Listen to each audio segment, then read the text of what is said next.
नमस्कार प्रणाम। हम अखिलेश कर्ण अहाँ सबके बीच भगवती के एकटा गीत गावा जा रहल छी और हमरा संगे नाल पर छथि गौतम भाई। आशा हमर जे अहाँ सबके नीक लागत।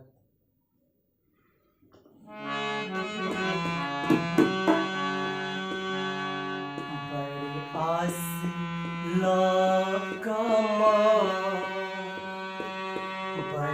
आस लकमा एलो शरण में बर आस लकमा एलो शरण में दया दान हमरो दिया हे हमरे बर आस लकमा एलो शरण में दया दान हमरो दिया हे हमरे बर आस लकमा।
आशिलों का माँ इन लो शरण में दया